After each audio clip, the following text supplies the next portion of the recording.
wajar kalau Nabi bergelar Afdholul Anbiya Sayyidul Awwalin wal Akhirin, karena memang lebih efektif cara menggiring supaya orang iman.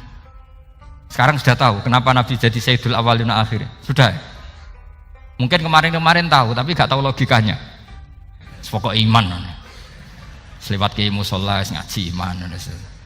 Itu iman yang kurang betul itu, karena tanpa nadzor. Itu namanya taklid yang statusnya mukhtalaf alaih, masih disidangkan di MK, paham ya? Iman. Jadi iman taklid itu iman yang masih disidangkan oleh para ulama. Ada hakim yang bilang sah, ada hakim bilang tidak sah. Tanya anak-anak Qudsiyah. Imanul muqallid itu mukhtalaf alaih apa mujma' alaih? Mukhtalaf alaih. Kalau imanu ahli nadzar mujma' alaih. Insyaallah barokahnya ngaji ini semuanya min ahli nadzar, apa? Min ahlin, jangan amin sudah jadi, ini sudah jadi ini. Kalau amin kan masih berdoa, bisa makbul bisa ndak boleh iman kok, ayo iman kepada Allah dan Rasul, amin, ndak boleh. Sesuatu yang pasti ndak boleh diamini, itu kan jadi kacau nanti. Harus bilang apa? Sami'na wa ta'na. Nanti lama-lama kamu disuruh Allah, ayo sholat, amin. Ndak boleh, jadi amin itu ada aturannya. Tapi bukan berarti saya nyalahkan jenengan, enggak. Ya memang salah gitu. Jadi kan. Ya usah saya memang statusnya salah. Ya saya ulang lagi ya.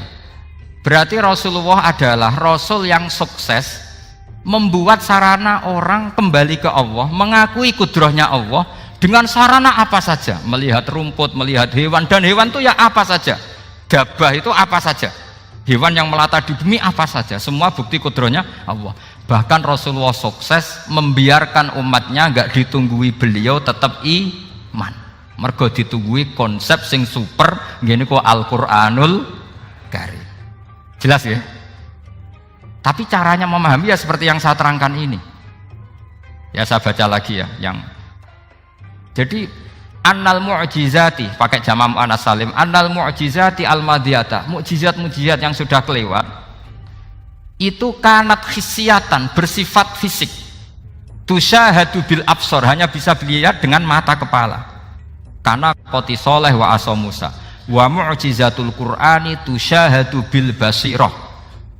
Sementara mukjizatnya Quran disaksikan dengan mata hati, dan setiap orang punya mata hati. Fayakunu man yattabi'uhu li ajliha aksar li annal ladzi yusyahadu bi ainir ra'si yang qaridu bin qiradi musyahidihi walladzi yusyahadu bi ainil aqli bakin yusyahiduhu kullu man jaa badal awal mustamirron. Sesuatu yang dilihat dengan mata kepala, setelah para saksi ini meninggal, maka setelahnya mencari-cari, bisa percaya bisa enggak.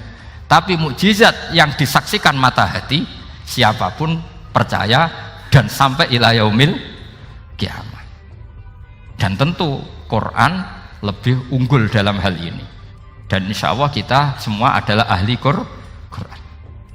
Yaitu harus punya kesimpulan falamma tabayyana lahu qala a'lamu annallaha ala kulli syai'in qadir. Sebagian ayat wa li ta'lamu annallaha ala kulli syai'in qadir wa annallaha qad ahata bi kulli syai'in ilma. Itu kenapa mukjizatnya Quran dasar. Itu yang gampang-gampang ya, melihat nyamuk, unta, kerbau itu yang gampang. Anda tak naikkan kelas sedikit menjadi agak ilmiah. Misalnya begini, kamu ahli falak. Misalnya kayak Batu Rehan ya. Itu pasti tahu kalau matahari dan rembulan dibikin Allah itu asyamsu wal qamaru bi husban. Bahwa matahari dan rembulan dibikin ini untuk hisab. Walladzi ja'ala syamsa diya wal qamara nura wa qaddarahu manazila li ta'lamu 'adadas sinina wal hisab. Sehingga ketika ternyata betul Samsiyah bisa dihitung menjadi tahun Samsiyah, yang oleh bahasa milenial disebut Masihiyah. Sayyidina Umar agak tersinggung. Sebetulnya yang namanya hisab itu tidak ada hubungannya dengan Masehi dan Hijriyah, itu tidak ada. Semua berdasar matahari atau apa? Rembulan. Lah sialnya yang Samsiyah ini oleh bahasa internasional disebut apa? Masihiyah. Makanya Sayyidina Umar marah terus bilang ya sudah kalau gitu Qamariyah bikin apa? Hijriyah. Jadi itu sebenarnya nama politik. Sebetulnya kalau objektif yang jadi ukuran ya Samsiyah sama Qamariyah. Berhubung ini sudah diambil tetangga, partai sebelah, akhirnya ya kira-kira gitu. Jadi kira-kira seperti itu. Akhirnya kita namanya apa? Hijriyah, apa Samsiyah sama apa? Hijriyah. Sebetulnya yang asli ya Samsiyah, Qamariyah. Tapi nggak apa-apa lah. Dunia itu mesti ada politiknya. Lah yang repot orang-orang fanatik hukum pakai bahasa nasional itu repot. Jadi misalnya kematian Yesus Kristus itu mesti Batu Rehan kan nggak percaya, akhirnya ditambahi kematian Sibeh karena kalau bilang iya kan percaya, makanya ditambahi apa? Sibeh, karena menurut orang Islam berkeyakinan Nabi Isa itu nggak terbunuh, maka ditambahi apa? Sibeh. Saya dulu pernah usul karena beliau itu kalau manggil bahasa itu bude, jadi saya pernah sowan usul. Mbok ditulis gini saja, Mbah.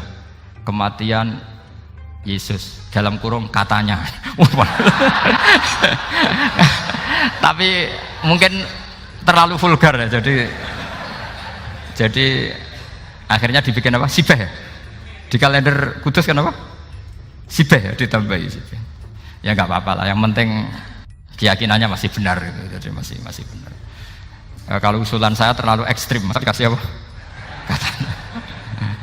Ya karena memang begitu kan, kita berkeyakinan Nabi Isa itu gak terbunuh. Wa ma qataluhu wa ma sholabuhu walakin syubbihalahu. Jadi ini saya teruskan ya. Ini paling masih berapa jam ini. Kalau kelamaan sampean dolim itu ganggu kiai lama-lama gitu. Saya tadi sudah bilang sama panitia, orang Indonesia itu gak sopan. Kalau suka kiai itu didatangkan, itu agak masalah sebetulnya. Dalam etika itu masalah. Kalau seneng kiai ya sowan ngaji, jangan sowan di dalam, itu ganggu ya, sowan ngaji saja. Dulu Imam Malik itu anaknya raja itu, Imam Malik itu seangkatan dengan Harun Ar-Rasyid. Makanya jangan berharap kalau saya gampang diundang. Bukan karena saya sombong, memang etikanya seperti itu. Jadi Imam Malik diminta datang ke istana untuk ngajar anak-anaknya Harun apa? Ar-Rasyid. Masyhur Imam Malik tersinggung terus kata bilang, al ilmu yu'ta la ya'ti. Ilmu itu disowani bukan sowan. Akhirnya Harun Ar-Rasyid minta anak-anaknya datang ngaji ke Imam Malik. Itu anak presiden. Imam Malik berani, al ilmu yu'ta la ya'ti. Tapi kalian beruntung karena saya hormat sama mbah-mbah saya yang di sini. Wong makom buyut saya itu ya berarti apa ya? Selatannya makamnya saya Ja'far Shadiq itu di situ kan ada makamnya Mbah Soleh, Mbah Maksum, itu mbah-mbah saya. Nah, makanya dulu saya ngaji di sini lama di Damaran itu, maksudnya lama itu ya mungkin setahun. Karena saya memang mulai kecil di Sarang, sampai sekarang saya masih ngajar di Sarang. Tapi dulu cukup ya, karena saya kesini sudah hafal Quran, jadi hanya setor setiap hari satu juz, jadi cepat lah. Saya tidak punya masalah ingatan, alhamdulillah, jadi cepat hafal. Saya terangkan lagi ya, ini penting ya, masalah mukjizatnya Quran. Selama ini orang tuh mau bilang tok, mukjizatnya Quran itu dahsyat, tapi nggak bisa menerangkan. Itu masalah. Makanya kita harus bisa menerangkan mukjizatnya Quran dahsyat itu apanya. Yaitu tadi, tongkatnya Nabi Musa hanya disaksikan oleh orang yang di era itu. Toh tujuannya mukjizat adalah diakui kemudian orang menjadi iman. Lalu Rasulullah SAW beliau sudah intaqala ila rafiqil a'la. Tapi konsepnya Quran menjadikan orang yang nggak ditunggui beliau tetap iman ila yaumil kiamah. Itu yang maksud fa'arju an akuna aktsarahum tabi'an yaumal kiamah. Mukjizat saya itu cukup Quran kata Nabi, dan dengan mukjizat itu orang akan iman ila yaumil kiamah. Caranya seperti ini. Karena tadi sedahsyat-dahsyatnya mukjizat, tujuan utama orang terdikte supaya ikrar ngakui kudrohnya Allah. Lah ngono kok ngenteni tongkat sakti lah opo? Cukup deloknya. Paham nggih? Jelas ya? Alhamdulillah, mau naik kelas ini sudah benar ini sudah benar. Terus kedua begini, kedahsyatan Quran lagi. Quran itu bisa merunut, mentartibkan logika. Bahkan logika ini logika yang universal. Siapa saja merasakan logika itu. Misalnya begini, dulu orang kafir itu punya Tuhan banyak, tentu yang dipertuhankan ya mana? Yang dipertuhankan itu banyak, karena pikiran mereka urusan banyak, problem banyak, ya Tuhannya harus banyak. Ada BPKB 3D kan, istri cerewet, macam-macam lah, itu kan problemnya banyak, maka Tuhannya harus banyak. Karena Tuhan itu maknanya penyelesai masalah, sehingga kalau masalahnya banyak, Tuhan harus banyak. Ketika Rasulullah membawa konsep satu Tuhan, mereka janggal. Makanya mereka bilang, aja'alal alihata ilaha wahida inna hadza lasyai'un ujab. Masa Tuhan satu? Ini aneh, nggak bisa. Tuhan harus banyak, karena masalah kita banyak. Itu terpatri, di otak mereka terpatri. Lalu Nabi dengan santai diajari Allah menerangkan, andaikan kalian punya majikan banyak dan perintahnya beda-beda, kamu suka enggak? Ya enggak suka, mat, enggak enak. Punya majikan banyak itu udah enak. Milih mana majikan banyak sama satu? Satu aja, mat. Tuhan kamu adalah majikan kamu. Kalau banyak kamu bingung. Ya mat, satu aja mat. Itu segampang itu. Jadi menggiring, Tuhan itu kan bos kita, tuan kita.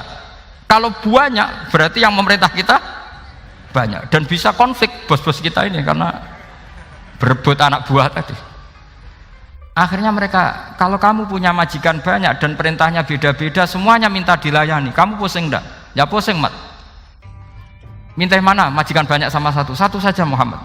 Ya Tuhan kamu adalah atasan kamu, maka harus satu. Mereka faham. Oke, mat, Tuhan satu. Itu yang dimaksud dorobawaw matalar rojulan fihi syuraka umutasyakisuna wa rojulan salamal lirojul hal yastawiyani masalah. Langsung alhamdulillah. Karena mereka yang paling bodoh pun faham dengan logika itu, faham. Kalau Tuhan banyak, perintahnya banyak, kita repot. Maka Allah bikin satu masalan, yaitu rojulan fihi syuraka umutasyakisuna wa rojulan salamal lirojul. Satu lelaki, satu bos, satu perintah. Kayak apa mudahnya Allah. Kemudian mereka tetap menuhankan Lata, Hubal dan Uzza, karena mereka dipertuhankan. Sebenarnya nggak pernah Tuhan, tapi dipertuhankan. Allah memberi contoh itu sederhana sekali. Wa daraballahu mathalar rajulaini ahaduhuma abkam la yaqdiru ala syai'in wa huwa kallun ala maulah aina ma yuwajjihu la ya'ti bi khair hal yastawi huwa may ya'muru bil adl. Kata Rasulullah, Lata itu menurut kamu apa? Ya Tuhan kami. Muhammad, Hubal ya Tuhan kami. Uzzah ya Tuhan kami. Lalu kalau mereka kotor ya saya mandikan, kalau hidungnya coplok ya saya tata. Terus kata Rasulullah begini, kamu mau nggak punya budak atau pembantu yang buta, tuli, bisu? Kamu mau nggak punya pembantu loh ya, pembantu itu budak zaman dulu. Kamu mau nggak punya pembantu yang buta, yang tuli, yang bisu? Wah gak doyan, mat. Gak apa pembantu ngono. Lah pembantu saja kamu nggak mau yang gitu, kok malah punya bos begitu? Orang yang tuli, yang bisu, yang kopok, jadi pembantu saja nggak layak, kok malah jadi pangeran. Paham ya? Arca dan berhala itu kan nggak bisa apa-apa. Kamu mau gaji ngasih THR pembantu yang kopok, bisu, picek? Mau? Wong jadi pembantu saja nggak sah, kok mau jadi apa? Tuhan atau jadi majikan? Jadi Allah bikin contoh gampang sekali. Wa daraballahu mathalar rajulaini ahaduma abkam la yaqdiru ala syai'in, enggak bisa apa saja. Wa huwa kallun ala maulah, anane ngrepoti tok. Aina ma yuwajjihu la ya'ti bi khair.